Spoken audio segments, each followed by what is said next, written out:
Hello my lovelies, thanks for joining me today, and before we kick off I'm just going to say today's case is a tough one. If you're a mother, a father, you love children around you, stick with this video. There is so much information that you can take from it, and I promise you there are conversations you will have with your children after you have listened to what I have to say today.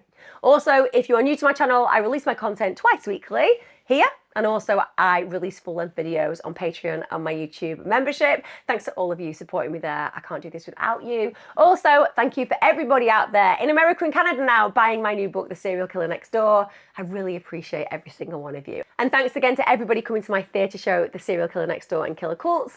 And also be aware that next year I'm at theatres all over the UK with my Killer Couples show. So go ahead, grab yourself a ticket if you haven't done already, and I'll see you there. Let's talk about today's horrific case. Let's go back to spring 2019. This is when the Police Service of Northern Ireland, the PSNI, are contacted by Police Scotland. So Police Scotland have been given a report about a 13-year-old girl that's apparently been groomed by an adult. They suspected that the perpetrator was living in Northern Ireland and was using the alias of a 13-year-old girl, which is what we see constantly with these predators. They wear a mask of somebody who is a peer to get you to do things that you would not do if you knew who was actually beneath that mask. So the police then start this very urgent investigation because they want to find out exactly where that individual lives to prevent them doing any more damage to children per se. So they use all the evidence that's been provided to them by the police in Scotland, and it doesn't take them long, with respect, for them to identify the home address of a 21-year-old man named Alexander McCartney. And you know what? Well, this guy's got history, because Alexander McCartney was someone that they'd actually arrested just 3 years earlier for exactly the same crime. What does that tell you about the mindset of this man? This is an individual who's already been caught for this crime. Has he changed his behaviour? Has he been absolutely horrified by his actions? Has he recognised that he needs to change? Has he changed his behaviour in any way consequentially? And the answer is a big fat no to all of those things. So let's talk about this predator, this absolutely reprehensible excuse for a human being, because that's what he is. McCartney was born on the 2nd of April 1998. He's now 26 years of age. He grew up 5 miles outside of Newry, Northern Ireland. It was just off the main road to Armagh City. For those of you who don't know Northern Ireland, I would say it is absolutely breathtakingly beautiful, the scenery there. If you live in a rural area in Northern Ireland, yeah, there won't be a lot to do, but it's absolutely gorgeous, great sense of community, really welcoming, lovely human beings. And where he lived, what can I say? It's about as rural as it gets. In the village there was one church, there were farms around it, and there were a few businesses, but certainly it isn't some really busy place. And I suppose that can make you feel recognised by people around you because everyone knows each other. I suppose as well it can make you feel like you want to escape because you don't have the opportunities around you that makes life feel very exciting. And certainly we see that people who struggle because there isn't a lot of engagement or connection around them, that they might go online to create different lives. But for the most part, when they do that, they don't create different people. You know, they don't become lots of different human beings who want to do damage. It's more about extending the social network in a cyber context. But this guy, well, he certainly doesn't do it for those reasons. Now, he attended Newry High School. He was described as introverted. He was also described as socially awkward. Apparently, he didn't interact very much with people outside of his group of friends, but let's all be real. Lots of us went to school and didn't necessarily have a group of friends. So if he was able to sustain relationships, if he had a level of connectedness in his life, certainly that meant that school wouldn't have been too terrible for him. A lot of us know what it's like to literally feel like we're completely on our own educationally, and that's not what I garner from his experiences at school. He did have a group of friends.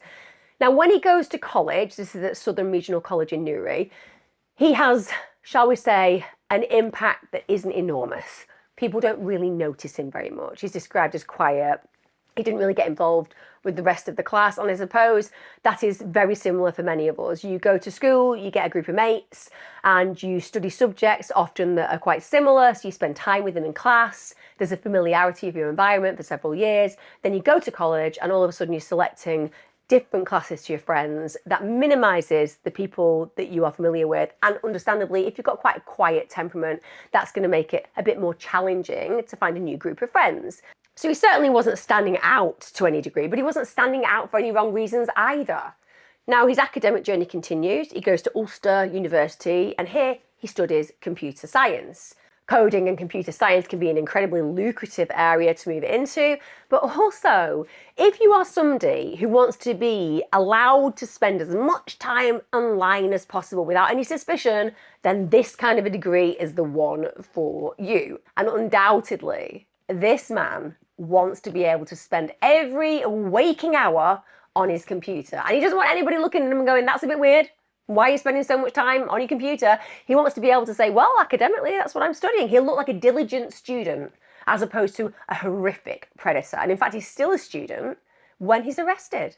So it's July 2019 when McCartney is arrested and interviewed. And at this point, police seized 64 devices from the home in 4 separate raids. Just think about that, 64 devices. I get it. We're living in a technological age, but come on. Who has got 64 devices that they regularly use? It just doesn't happen. Now, the police then analysed them, and they discovered to the horror there are thousands of photos and videos of underage girls performing sexual acts whilst being blackmailed. This one man is literally blackmailing huge amounts of children. Now, the evidence, bear in mind, from the first raid as well, let's look at that, because back in 2016, on the 20th of January, he was raided back then. So at this point, he's living at his parents' address, and the bedroom of his family home is raided, and this is because they have had information that suggests that he may be acting in this predatory way online. So the police at this point seized 8 computer towers, 4 laptops, 8 tablets, and 9 phones. Again, prolific amount of technology. And they were able to find indecent images on 4 of the devices. This included category A, the most serious. There were 650 category A images. That included 623 stills and 27 videos. In category B level of images, 704 images were found, 693 stills and 11 videos. And then there were 2,136 images that met category C. That included 2,128 stills and 8 videos. There were also 408 prohibited images of children, totaling 3,490 images. 245 of those images were actually recovered from a Packard Bell laptop. And when they analysed that Packard Bell laptop, it revealed that McCartney had actually used Omegle. Omegle is one of those platforms where you can connect with strangers. It says, connect with strangers. I'm like, no, this is a terrible idea. Seriously, I get it. When I was a teenager, we used to have chat lines. And basically what that meant was a year being grounded. You always wanted, as a teenager or a young person, to connect with other people because you're going through the changes of becoming a younger adult. You know, you think you're grown up at 13 and you're trying to figure out what it's like to connect with other human beings. And these chat lines existed and you'd use them and you didn't realise it was going to cost your parents a ludicrous amount of money. All you were thinking about was whether there'd be some cute boys on there or cute girls on there. And of course, what we know back then, as we know now, is these places were literally inhabited by predators. And Omegle's going to be one of those that also has a ton of predators on it. Now, he'd used this to actually send a message, and it was undated, but it had the words, "I'm willing to show anything you want on Kik for lots of pics of hot teen girls." So we're instantly being drawn into his, shall we say, predilection in that moment. Now, the last log on that laptop was recorded as being the 16th of March 2014. That was shortly before his 16th birthday. His tablet, that held over 3,000 of the images, and that contained apps entitled Hide Pictures, Keep Safe Vault, and Keep Safe. So he used those to actually protect his images of indecent pictures of children. So then we get to the 4th of February 2016. This is after he's first arrested, and after they've analysed these, he's arrested at that point and interviewed. His home's then searched on a further 3 occasions.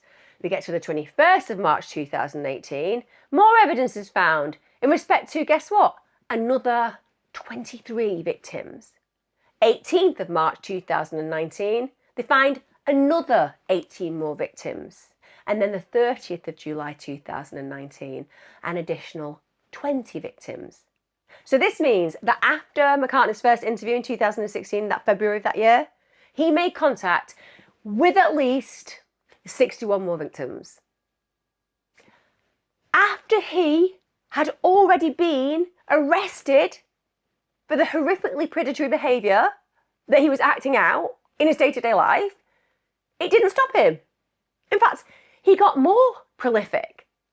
He's unstoppable. He's insatiable. Consequences mean nothing to him. As far as he is concerned, he doesn't have to operate within the law.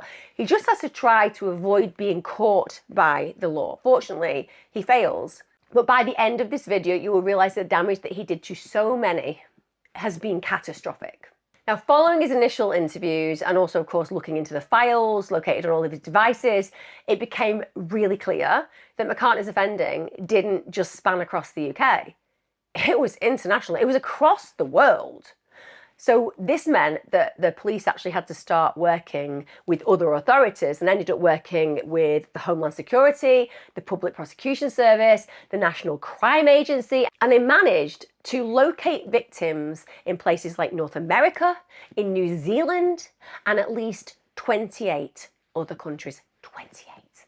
I mean, what does this tell you about McCartney? This is a full-time job for him. This is somebody who every waking second is addicted to being dangerous to children. It's as simple as that. And we know that he targeted at least 3,500 children from 2013 to 2019. Over 6 years, 3,500 children. One man. Let that sink in. One man. 3,500 children over 6 years. What does that tell you? What does that tell you about the danger that is out there? This is one guy affecting 3,500 children over 6 years. How often do we believe that our babies are safe because they're in our homes, because they're secure in the love that we have for them, because they have every privilege that we've provided them with? But the one thing we forget is the moment that door closes and they are online, everything that we can trust in our secure world is destabilized. Because people like this exist and their sole aim is to absolutely destroy your children. And when we talk about catfishing, because it would fall to some degree into the parameters of catfishing, what we're talking about is somebody who uses photos or personal information, and this information can be stolen from other people or can essentially just be entirely made up. In fact, AI is now helping people to catfish, but the whole premise behind it is to create some kind of fake identity.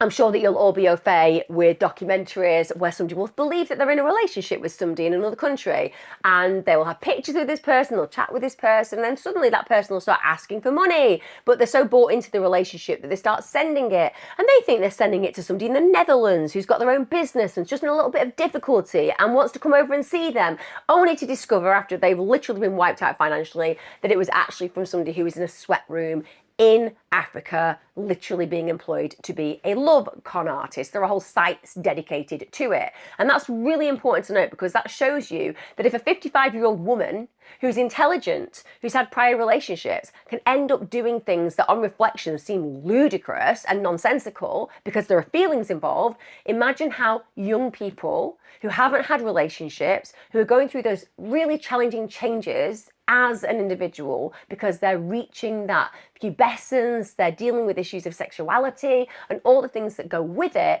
that makes them even more vulnerable to these kind of situations where predators are concerned. So like I said, ultimately, even though adults know that these things happen, we still fall foul of such circumstances and situations. And this is what's really upsetting when children find themselves in these circumstances, because they don't have the wherewithal to manage them and they don't know what to do when they end up in these situations where they're finding themselves being catfished and blackmailed and made to do things that they shouldn't do, because they're scared.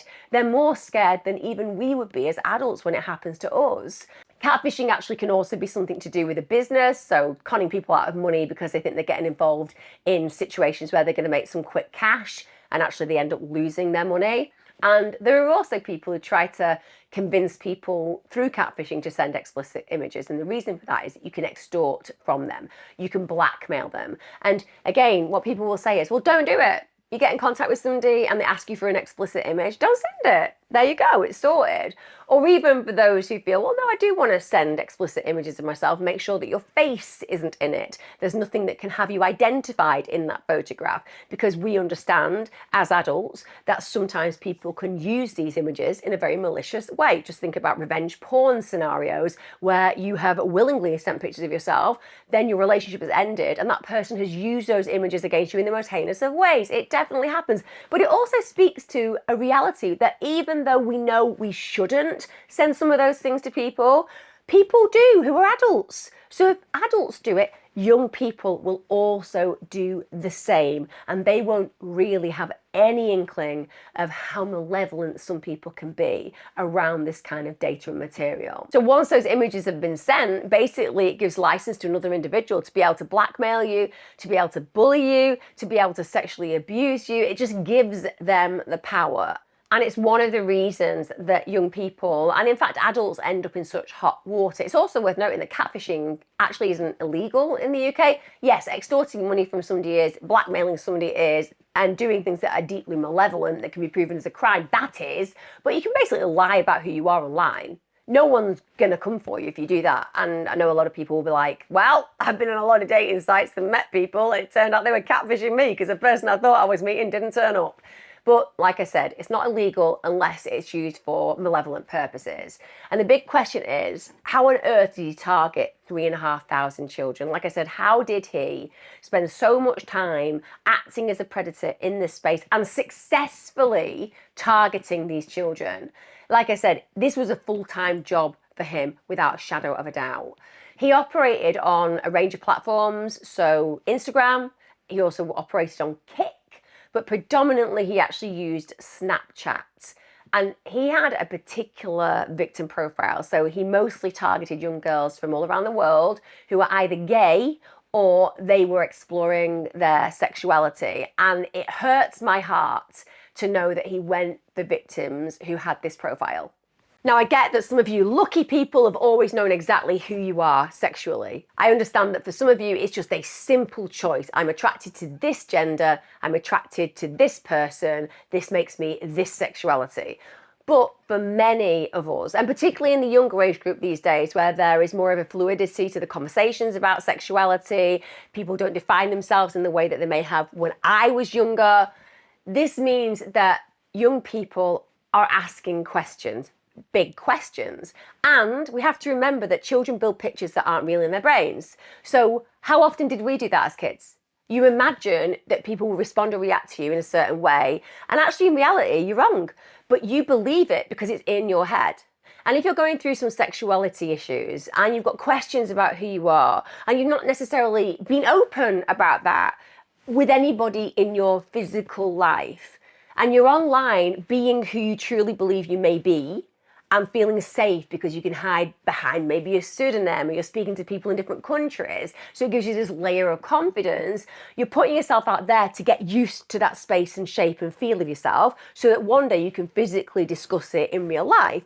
But it means that you have sometimes a feeling of shame and a feeling of guilt and a feeling that people will respond and react to you negatively. And even though that's not true on the whole in your life, when it plays out for real, it doesn't matter, because as you have those questions and those fears, they are fears and they are big.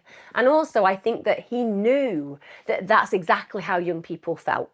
And so he could exploit that fear and exploit that feeling even further. And for the most part, we go through our adolescence really concerned about our bodies, concerned about how we feel, concerned about whether we're liked, concerned about whether we're attractive, concerned about whether anybody will find us physically attractive. All of those things make a difference to how we feel. And if you're putting yourself out there and having conversations online with people who accept you for who you are fully, and that place and space makes you feel seen in a way that you're not seen elsewhere, it's going to mean that you'll operate in that area to make yourself feel that you fit in. You don't realize that there are people out there absolutely 100% going to take advantage of that situation. You know, they exploit the very fear that you have And then once they've exploited it, they use it against you. And it's clear that this guy knew that whilst these girls were struggling with their identity, their sexuality, etc., they're going to be less likely to actually tell the police about what's happening to them because they're already dealing with the level of shame about their sexuality or the questions about their sexuality. They are going to be quiet because they're going to be afraid of the ramifications, even though, like I said, those ramifications will be wrong on the whole. Now, he used exactly the same behaviour pattern each time to groom his victims, basically into believing that they were talking to a girl of a similar age. And he had lots of online profiles in the name of girls, such as Chloe 1313X, Anna 132X, Hannah 133X. So putting himself out there as a girl and as a girl of a similar age to the person that he's trying to exploit. Now, McCartney would also regularly take on the identity of previous girls that he'd actually abused. Bear this in mind. Clever, deeply dark and malevolent, but clever. He would get these girls to send images, and those images he would use to actually fish for other girls. Because obviously, if he's saying to a girl that he's chatting to, pretending to be a 13-year-old girl, shall we say, and he's like, send me an image of you, and she's like, well, I don't want to, because a lot of kids wouldn't feel comfortable sending pictures of the body. They're full of self-esteem and self-confidence issues anyway. But then all of a sudden, this person's like, well, I'll send you a picture of me if you send me a picture of you. And the next minute, that person gets that image and thinks, oh, she really is a 13-year-old girl. Maybe I can send this image to her. Maybe it's okay. Maybe I can share these images without fear. And of course, the minute that they do that, he has them. It's as simple as that. And it continues that cycle of abuse with all the victims. And he had this particular penchant for going for girls who were really self-conscious about their bodies. He would use flattery because that would mean that they would feel enamored, that the conversation seemed to be lovely and that this girl was interested in them, and he would then ask them to send him topless pictures. At this point, of course, he would screenshot and save that image. Now, once he had that image, he would literally go to the notes section of his phone and he had a prepared statement. He would take that prepared statement that he'd copy then and paste into a conversation. And that message would typically say, all right, I use a fake camera snap app. I have your fake pic and nudes. You're going to do as I say for tonight, and then I'll leave after. But if you don't, then I'm uploading everything online for everyone to see. Understand? Imagine being a 13-year-old kid. You've just trusted this person. You sent these pics of you. Yes, you were probably thinking to yourself as you did it, I shouldn't be doing this, but you're a bit excited. And all of a sudden, you're being told your life's about to end. I've got these pictures of you and everyone's going to see them. I mean, you're terrified of your body anyway at that age. You're not strutting around like some OnlyFans girl. You are absolutely terrified. The idea that somebody has got that image of you and is using it for a negative purpose against you is going to blow your mind. You're not thinking about, this is illegal, I need to go and tell my parents. You're thinking to yourself, oh my God, I'm going to be in such trouble. Oh my God, my school friends are going to see pictures of me. Oh my God, my whole world's going to end, because that's how young people think and feel. We all did it. We all were there. We all lived it. This is why I wish to implore that every single one of you watching me right now, after this video, you spend time speaking to the children in your life that you love and you tell them nothing that they ever do will stop you loving them. No choice they make will ever make you reject them. That no situation that they find themselves in, they have to be alone within, because you will come for them. That no hole they find themselves down will ever be deep enough to stop you reaching them. You will always find a way. You tell them that even when they fear telling you the truth, it is then that they tell the truth more than ever. You make them see that it doesn't matter if they're told by somebody you're going to get into awful trouble, I'm going to do awful things to you. You say, I will figure this out with you. You are never alone, because children feel it. Children feel that they make mistakes, and those mistakes are irredeemable. And that if you find out about those mistakes, everything that you have relationship-wise will be absolutely destabilized, and they need to know that's not true. It's on us as adults, it's on us as a community to remind our children, of course you'll make mistakes, of course you'll screw up, of course there'll be things I'll be disappointed about, but you know what? I will be your foundation.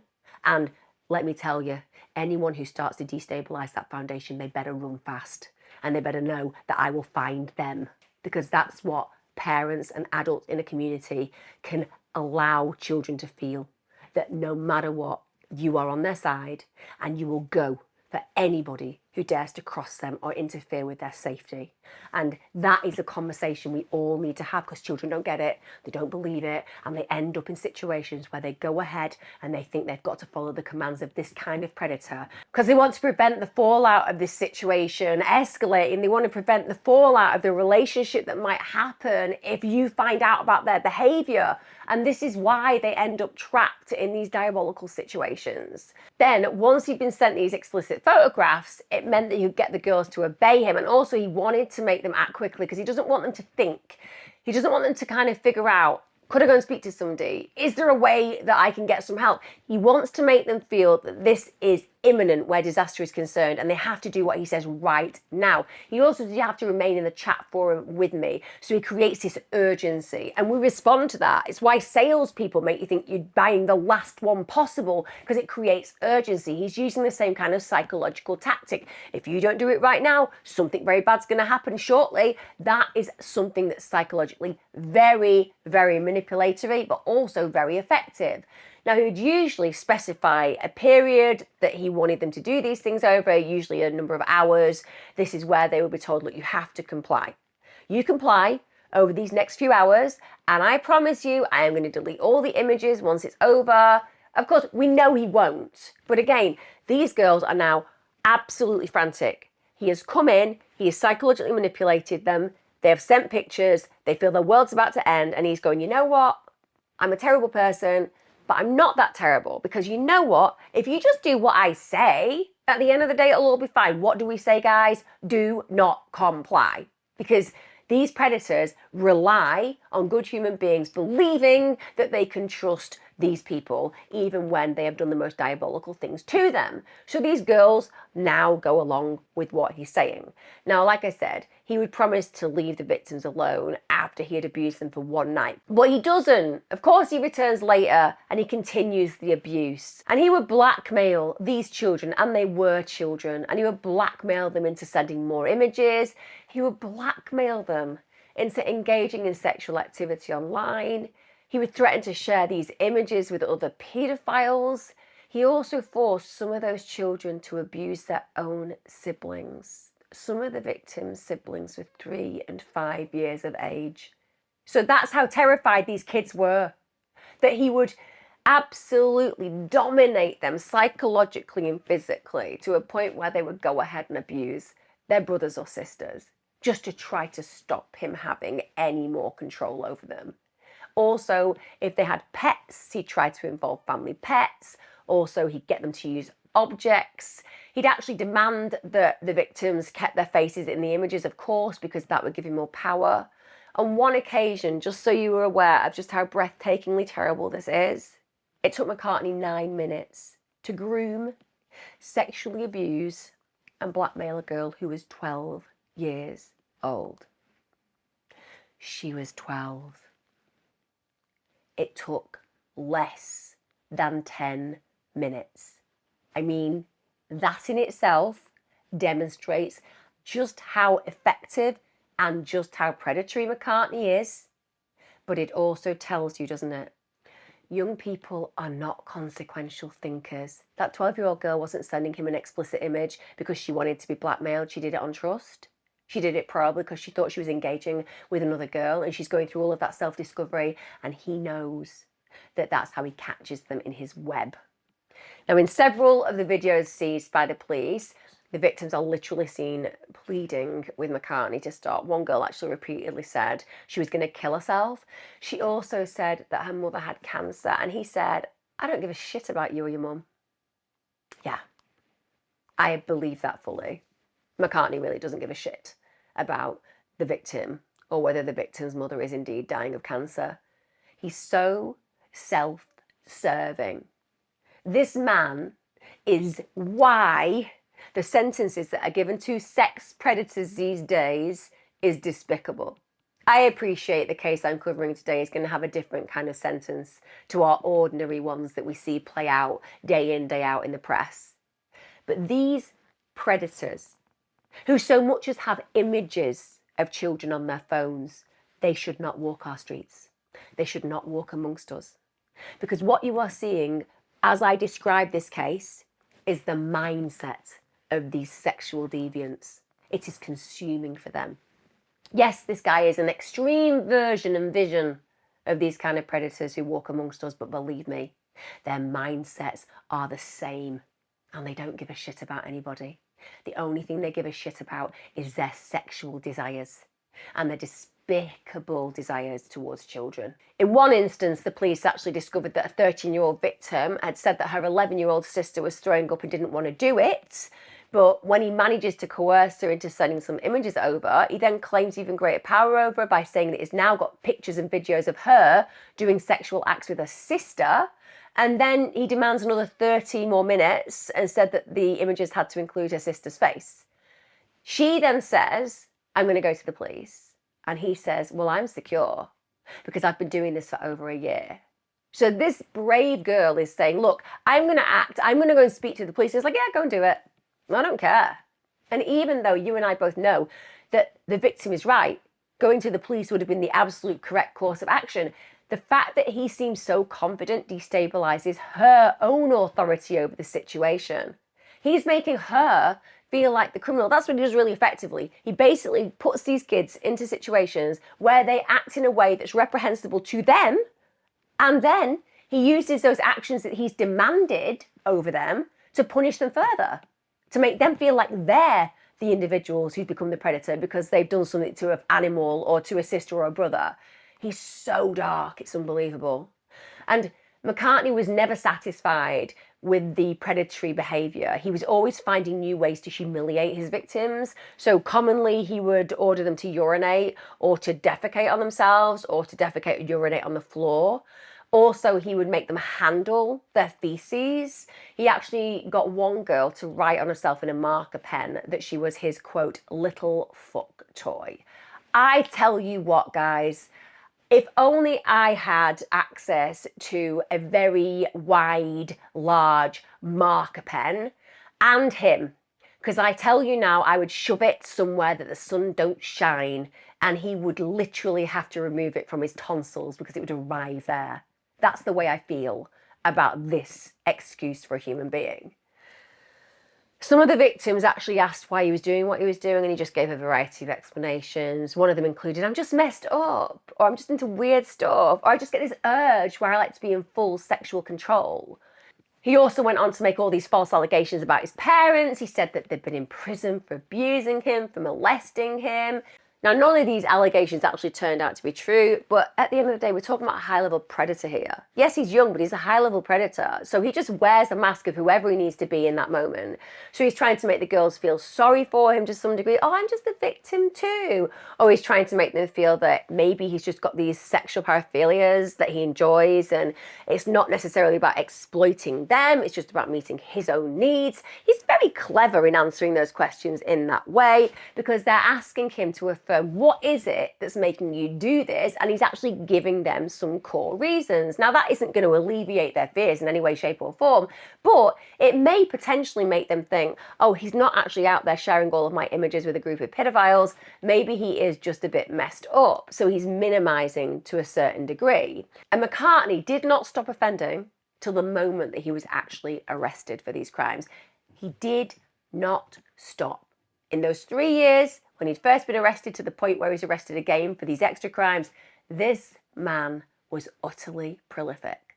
A spokesperson for Snapchat actually said, the sexual exploitation of any person is horrific and illegal, and our hearts go out to the victims in this case. They said, if we discover this activity or it is reported to us, remove it, lock the violating account, and report it to the authorities. They also said that Snapchat had now got extra protections for teenagers to make it basically difficult for them to be contacted by strangers, and that their parents could now use the family center in the app to see who their children were talking to, which is really important. I know that people think you're being nosy when you're looking into your children's private lives, but if you're paying the bill, you need to be nosy. They're not old enough to pay their own bill. That's saying that you need to protect them online. Make sure you're figuring out who they're speaking to.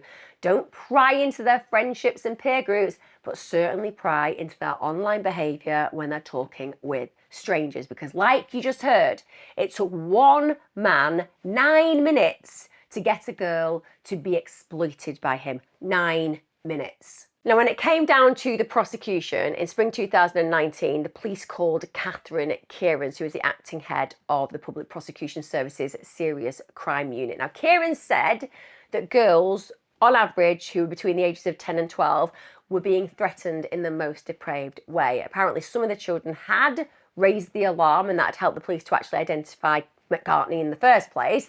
But some of the children, literally, until the police knocked on the door, had never told anyone about what they've been through. That's why I'm saying, guys, if you listen to this video and you have kids in your life, you need to have this conversation with them, because kids don't tell you what's going on when things are going wrong so often because they think they'll get into trouble. Let's remind them they will not get into trouble if they confide in us about this kind of situation. And Kieran's actually said that McCartney had literally offended around the clock. It was a full-time job on every single level. Now, in the early days of the investigation, there was so much effort that went into trying to identify literally thousands of unknown victims.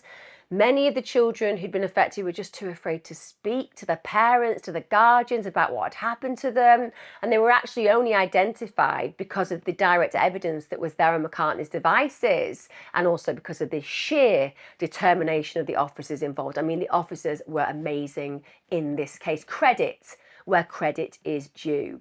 And McCartney had been very assiduous about saving the images, so at least that meant that they could track back who'd been affected. He'd also saved the map on Snapchat of where the child was. So in some cases, it meant that the police were able to locate the children through that particular app. Now, when McCartney appeared in court to face the sample charges, prosecutors basically had to use the online ciphers of multiple victims who hadn't even been traced. I cannot find you a stat for exactly how many victims have been identified, but in the court case, they focused on 70 victims because they'll have likely wanted to have made the caseload more manageable. That makes sense. Obviously, you're going to get a guilty verdict when you have this kind of evidence that is going to be presented to a court. They're going to concentrate focus and expenditure on the ones that clearly can be identified. But like I said, 3,500 children were affected by this. So we then get to January 2021. McCartney at this point is expected to plead guilty to almost 200 offences following what can only be described as one of the largest catfishing investigations anywhere in the world. It was one of the biggest criminal indictments in Northern Ireland's legal history, full stop. Yet, it gets worse. Can it get worse, guys? Yeah, it can. It can, and it gets worse in the most devastating of ways. And I mean the most devastating of ways. It breaks my heart to tell you this. So literally the day before his court appearance, the police service of Northern Ireland's made aware of a girl who had taken her own life in 2018 after being blackmailed. Cimarron Thomas, a beautiful 12-year-old girl from West Virginia. Turns out McCartney had contacted her on Snapchat. This is around 4 a.m. on the 7th of May 2018. It had been about 11 p.m. in West Virginia on the 6th of May. He used the profile Sarah131X to introduce himself. It doesn't take him long before he's coerced Cimarron to send a topless photo of her and also a video of her digitally penetrating herself. 15 minutes later into the chat, he tells her how he now has her nudes and her face picture, so she's going to have to do everything that he tells her, or he's going to upload those images online. He kept her online for a further 1 hour and 45 minutes. This is until 6 a.m. Northern Irish time. It's 1 a.m. her time. She's exhausted without a doubt. In the course of that 2-hour nightmare, McCartney ordered her to do the most degrading things. This wasn't just about power. He's a sadist. He wants to degrade her in as many ways as possible. These included, but wasn't limited to, making her pose in various sexual positions in her underwear and naked. She had to utter sexual phrases for him. He demanded that she included a younger sister. She had to urinate and defecate. He made her include a face in images so that he could convince her that everybody would know if he released these images of her. And he concluded by saying that she'd done well and that she could block him and that he would delete the images she'd sent. I can't even begin to imagine the hell that child would have been in. And then the relief, maybe he means it, maybe he's going to go away, maybe it'll be okay, maybe no one's going to find out, which is exactly how any child of her age would feel. But then on the 10th of May, McCartney contacts her again. He's using a different profile at this point. It's just after midnight in Northern Ireland. It's 7:24 p.m. in West Virginia. At this point, she says, "Please leave me alone." And he then says, "No, I feel like you made me rush at the end of our exchange 2 nights earlier. So if you actually want me to delete the images that I promised you I deleted, you have to play with me one more time." She's then coerced into agreeing to stay with him for 1 more hour. She starts sending more pictures. And at one point she says, "I don't like this." When she told McCartney that she'd call the police, he responded, "IDC." We all know that means I don't care. She was really distressed. She began to cry. He asked her to include some pictures of her brother at this point. She says, "I don't have a brother." From the exchanges at this point, it appears that she did send a photo of her 9-year-old sister. McCartney says, "Well, I want to see her topless too." And Cimarron says, "Please, not her." So Cimarron is protecting her sister. Please, not her. We instantly connect with the kind of child Cimarron is.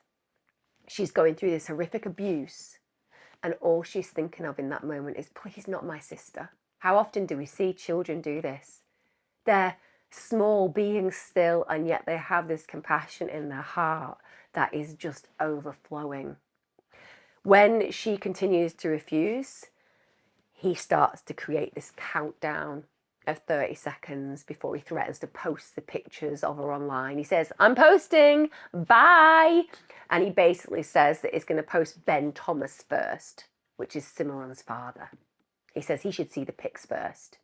Can you imagine how she's going to feel in that panicked, tragic moment, knowing that her father is going to be sent this explicit image of her? And she says, "I'm going to shoot myself."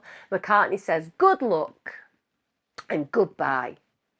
You'll see what happens by tonight. I tried to be nice to you, offering to delete them for you." The conversation then stopped after just 33 minutes. And 3 minutes after that 33 minutes, Cimarron's younger sister finds her body lying on the floor of her parents' bedroom. She'd shot herself with her father's handgun. That little girl, her little sister, who Cimarron had wanted to protect, ends up having to see her sister's dead body. She picks up her sister's phone and she does exactly what her own sister had tried to do for her. She tries to protect her, to save her. She hits the panic button. She triggers a 911 call. But Cimarron doesn't make it. She died later that night in hospital. And then, 18 months later, unable to live with the loss of his daughter and feeling an absolute insurmountable guilt for leaving his gun within her reach, Ben Thomas, Cimarron's father, also a US Army vet, kills himself. He couldn't live with the loss of his child and with not understanding the why, with not understanding why. What happened? She was happy. She was healthy. She was loved. She was safe. How did she suddenly decide that life wasn't worth living? And he can't cope with those questions, and he doesn't know the answers because this hasn't been discovered yet. A statement made by his wife Stephanie revealed that he lost interest in life completely after she died. I have a little girl. I have 2 beautiful boys. And the idea of one of them being lost to suicide, and I'm somebody who understands suicide very intimately, very closely, it is something that I cannot conceive surviving. And if I knew that you had caused the death of my child, then you better hope that a court will lock you up. Because if not, I would come for you if that was the last thing I did. Simran's family genuinely could not understand why she killed herself, all the way until 3 years later. And then the police find that online chat on McCartney's computer, and suddenly they had the answers. But those answers came too late for her dad. And you know what is so devastating? The fact that for her, it was the idea of her father seeing those images that made her feel like there was no escape. And yet, as you will have heard in the description of her father's actions, all he would have done was protect her. This is the mismatch between psychologically how a child feels when they mess up and the reality of a parent's feeling towards them, which is nothing you do will ever be bad enough for us not to solve. If only that child had realised the depths of his love and the reach of his arms, she would have just ran to him. McCartney killed them both. He ended up pleading guilty to manslaughter earlier this year for that. That makes him the first person in the UK to be sentenced for manslaughter when the victim resided in a foreign jurisdiction. The US actually did attempt to extradite him, but it's impossible. Basically, he'd already been charged for the same crime in the UK. But my God, I wished he could have been extradited, because I imagine that the charges in America would have meant this POS would never breathe free air. He does not deserve to be free ever again. This kind of paedophile, this kind of child abuser, this kind of child killer, this kind of individual should never, ever walk the streets. He could never be safe in any circumstance around any human being. It's as simple as that. Between January 2021 and March 2024, he pled guilty to 1 count of manslaughter. Let's be honest, it should be 2. Chain of causation. At the end of the day, that poor girl's father would never have taken his own life if she hadn't taken hers. Should be 2 counts of manslaughter as far as I'm concerned.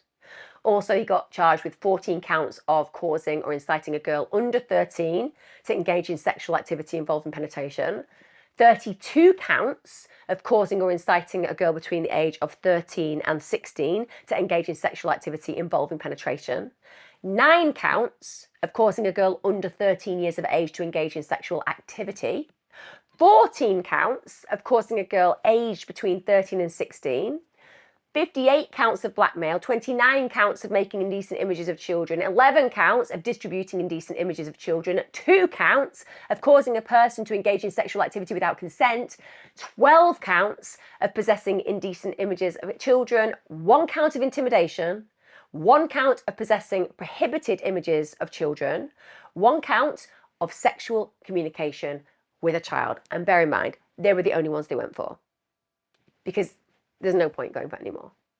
At the end of the day, they're enough there when it comes down to a guilty plea. So he did say he was guilty to all of those charges, which meant that there was a sentencing hearing on the 25th of October 2024. This happened at Belfast Crown Court. Mr. Justice O'Hara was the judge. And at this point, McCartney admitted to 185 charges against him. Now, there was some weird evidence that came from the first raid of his property. Bear in mind, when he was 16, that was during the first search of McCartney's home. During this period of time, the police had apparently found a handwritten note, and it began with the words, "Dear Mum and Dad, I would like to say sorry and explain."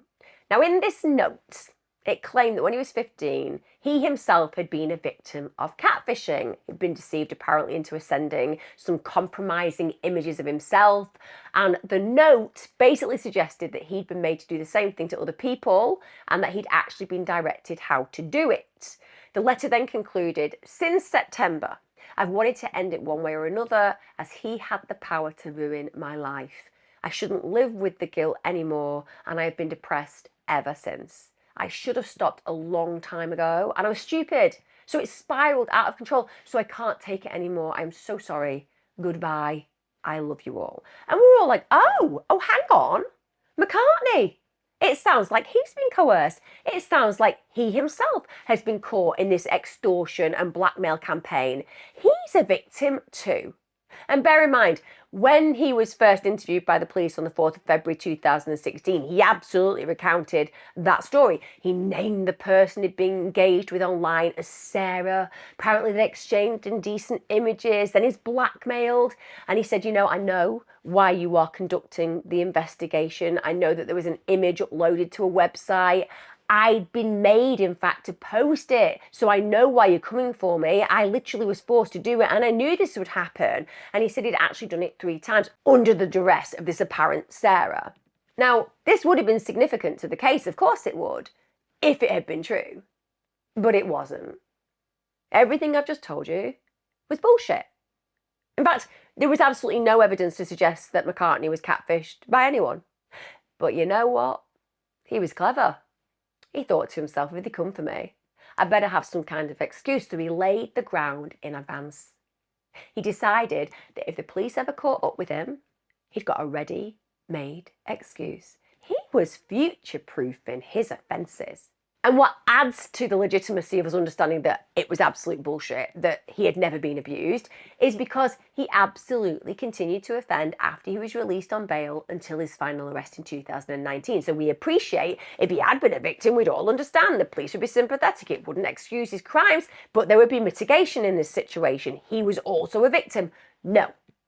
Because the moment he comes clean about that, the moment mum and dad understand that he too was a victim, well, he'd stop his behaviour. Because it wouldn't bother him anymore, because everything would be out in the open and he'd just want to protect himself. He'd want to stop that action because that person had no power over him anymore, but he didn't.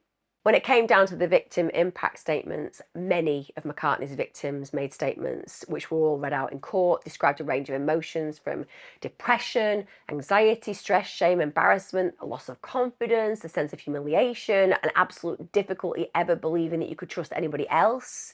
For other children, it was described that he'd stolen their childhoods. Some tried to take their own lives, as we know, one succeeded. Others said they struggled with self-harm and suicidal ideation. And also, aside from those victim impact statements, parents also wrote their impact statements. Poor Simmeron's grandfather went ahead and described how, quote, the life we lived and the future we had planned did not exist anymore. That is something we will never ever get over. I mean, their world was blown apart by this predator. Now, before somebody is sentenced, even if they've gone guilty, there are pre-sentence reports that occur. And this has been written by Ms. O'Loughlin from the Probation Board for Northern Ireland. And she states in that McCartney had a really happy childhood in a family which lived contentedly without any traumatic episodes or disruption. So that lays the foundation for an individual who should be a decent human being, right? Because at the end of the day, there's no trauma in his life and he's had a good upbringing. Now, when he was questioned about his sadistic nature, he said that they stemmed from his own imagination, not what he was viewing online. He also told O'Loughlin that he wanted to see how far he could push his victims. The reports actually stated the persistency, seriousness and complexity of Mr. McCartney's involvement in such extensive and harmful offending is unprecedented. It is clear that the defendant was solely motivated by gaining sexual pleasure through exercising coercive control. He gained this from controlling child victims and forcing them to engage in sexual degrading and humiliating behaviours with no regard to the harm he was causing them. He presented as emotionally detached. There was another report by forensic psychologist Dr. Terry Van Leesen. Now, the initial report was dated August 2024, but there is an addendum dated October 2024. And again, McCartney told her that he had been a victim of catfishing. So he's back to that original story. He said when he was 14, he was being blackmailed. He then said, but by the time I was 17, the choices were my own. Now, Van Leesen stated that McCartney doesn't actually suffer from any personality disorder and does not show signs of narcissism. Okay, well, he sounds pretty bloody narcissistic, but I'm not the person doing these assessments. They also said he became trapped by an established, entrenched cycle of offending over the first 3-year period when he himself was a victim. Again, not buying this, but okay, I'm just going to tell you what the report said. McCartney apparently became addicted to cannabis by the time he reached 16. Well, that's not a reason either. A lot of people smoke the weed and they go ahead and be really nice people to the people around them and to the community at large. But nonetheless, that was brought in, and apparently this was used as a strategy to block out anxiety and depression. Are we going to give this individual any more excuses for his reprehensible behaviour? Apparently, McCartney recognised that there was an opportunity for him to cease offending and to seek help when he was first arrested, aged 17, but he didn't choose to do so. That's not narcissistic at all, is it? I mean, that's not antisocial. But anyway, let's carry on. Van Leesen said that he did not meet the diagnostic threshold for psychopathy or any other personality disorder. Is there not a wrong-un personality disorder? I'm pretty sure that he'd meet that one, wouldn't he? I'm sure that everybody watching this right now is like, we don't feel that his personality hasn't got a disorder. Like, I'm pretty sure he's got some kind of personality disorder. Apparently, he did take full responsibility for his offending behaviour. Did he? Apparently, he did. Did he? Did he really? Yes, he did. He took full responsibility. Did he, though? Did he? Yeah, he absolutely did. He is somebody without a personality disorder, and he's totally accountable. But didn't he just carry on offending after being arrested the first time? Yeah. Apart from all of that extra offending where he took no accountability and responsibility, he's totally accountable and responsible. Didn't he have to say he was guilty because he was banged to rights and there was no way he'd ever get away with it? Yeah, apart from the fact that there was absolutely no way he could ever get away with his offending because we have it all on video. Apart from all of that, he's normal and typical and just got caught in a cycle of offending whilst getting stoned. So there you go. Sorry, I don't get that report. I did not do any assessments with him, and this person will be highly qualified, but it just causes some questions for me, particularly the bit about him taking full responsibility. Do you know what I think? I think he's a massive manipulator, and I think whoever was speaking to him fell under his spell.